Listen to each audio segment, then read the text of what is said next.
Next on Fox 13. President Joe Biden announces he will not seek re-election. He endorses Vice President Kamala Harris, but will she get her party's nomination? Tonight, Fox 13 has reaction from Mid-South lawmakers and voters. Also, reaction from GOP nominee and former President Donald Trump. Again, folks, you're taking a live look at that rally right there. We understand from sources that former President Donald Trump was rushed out of the rally.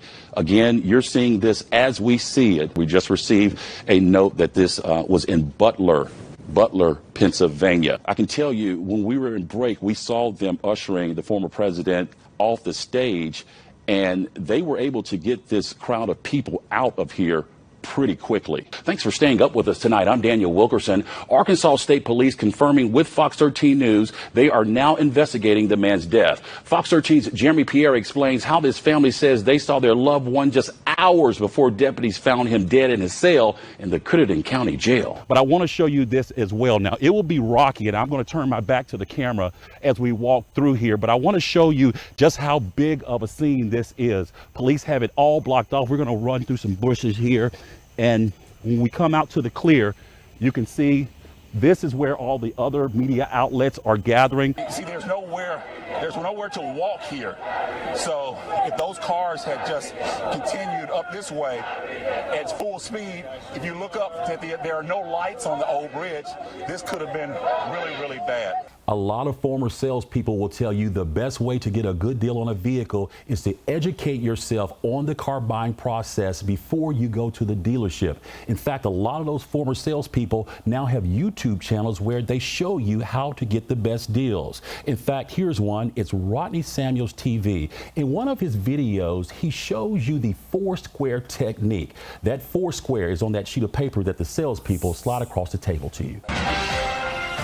Man, I remember those heavy bags, man. I would go home with all my big books in there. I wouldn't do much with them once I got to the house, but I remember it well. There's the problem right there. It's all clear now, right? You just carried them around. They're just for show. I get it. This makes sense. All right. Well, the lady takes my license. She makes a copy of it. She takes Nancy's license and she looks at it and she says, Nancy Grace. And so our cover was blown a little bit. We quiet the woman down, and I walk to Brad's hotel room. Brad opens the door. We walk in. I tell Brad, this is Nancy Grace. If Nancy had shown up at my hotel room, it would be startling to me. He wasn't startled at all.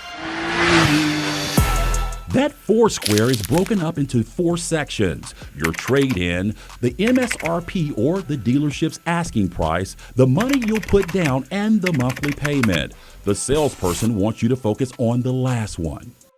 Which one of these numbers right here, this monthly payment, is comfortable for you? Now, this is where we all fall victim, right? And it's our own thinking, it's our own lack of knowledge, I want to say. A lot of us are monthly payment buyers.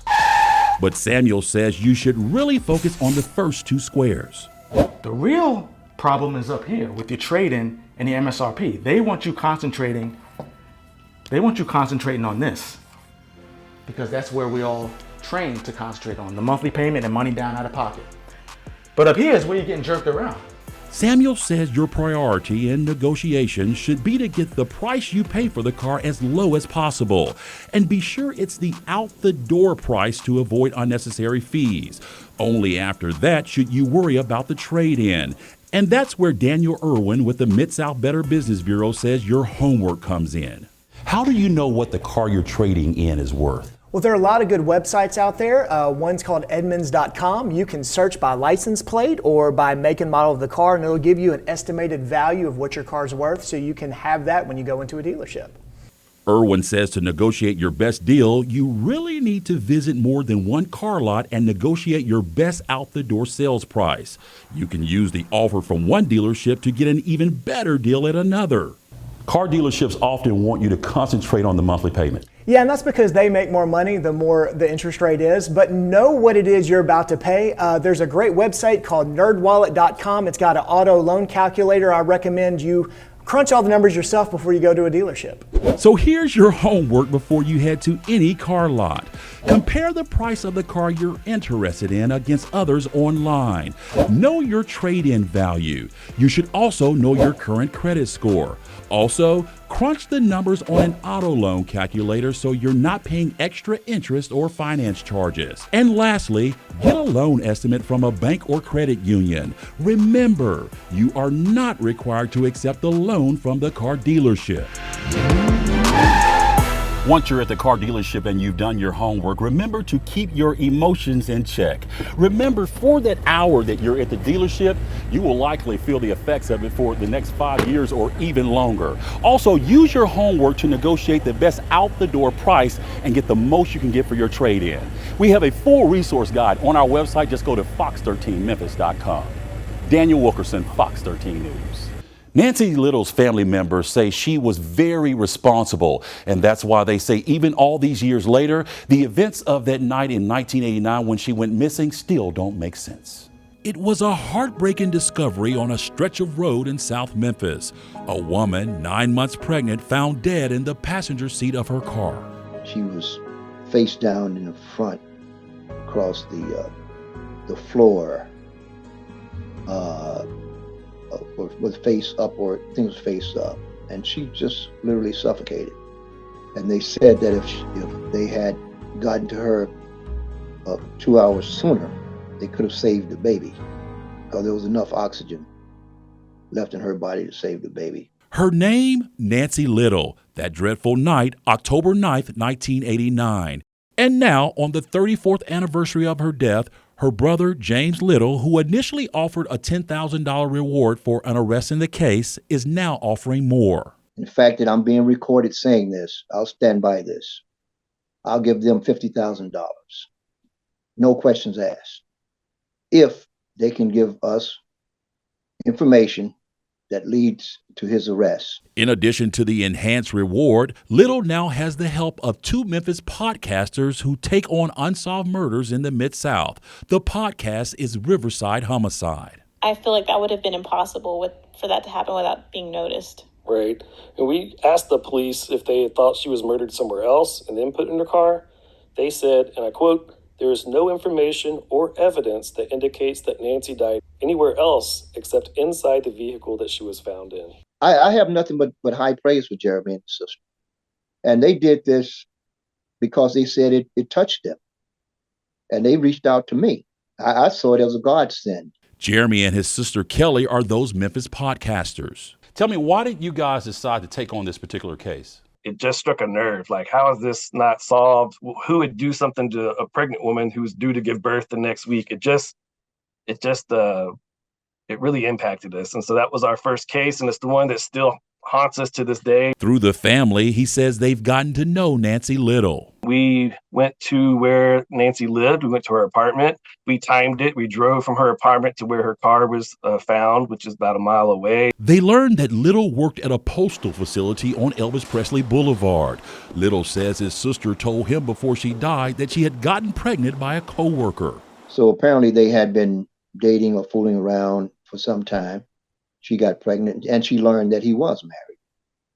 And from what we understand is that he wanted her to get rid of the baby, and she wouldn't do that because it was against her religion, it was against our religion, and she wasn't brought up that way. Little says on that night in 1989, his sister spoke with their mother and told her she was in for the night. My sister was asphyxiated. What I believe, is that he coaxed her out of her apartment. Fox 13 previously reported police and the family had their eye on one suspect, but they needed help from the public to make an arrest. In a 2016 interview, now retired Sergeant Joe Stark told us this. There was some evidence that was left in the car, and we're hoping that today's technology might be able to unwrap that for us as to who it might be. Again, that was 2016. We reached out to Memphis police for an update on the case, but they said they had no information to pass on. This family is determined to get answers. Little had this message for his sister's killer. This day is coming one way or another. I want to see it. That's my thing. I want to see him. I want to see him when they get him, lock his ass up, throw the keys away. That's what I want. I don't want him to have a pleasant day ever. If you have information that might help investigators, the family urges you to call Crime Stoppers at 901-528-CASH. In studio, Daniel Wilkerson, Fox 13 News.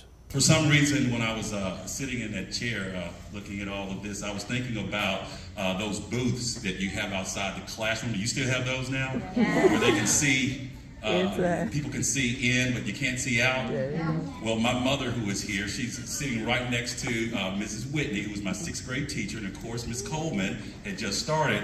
Well, I would act up at school, and my mom would come up to the school and go into that booth, and I could not see her, but she could see me. And back then, 40-something years ago, parents could spank little children. And I won't say anything to get my mother arrested today, but those booths were not my friends. Let me first be the first to say on behalf of the entire Fox 13 News team, Good Morning Memphis anchors, as well as noon, midday, 5, 6, 9, and 10, congratulations to the class of 2024 of Campus School.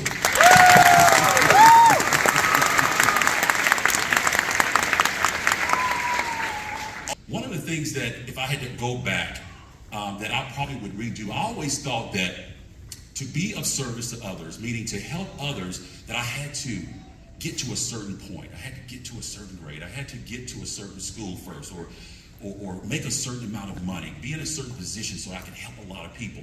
But what I didn't realize is we can help people at any stage in the game. You as 5th graders right now, you can help people, right? And you probably do.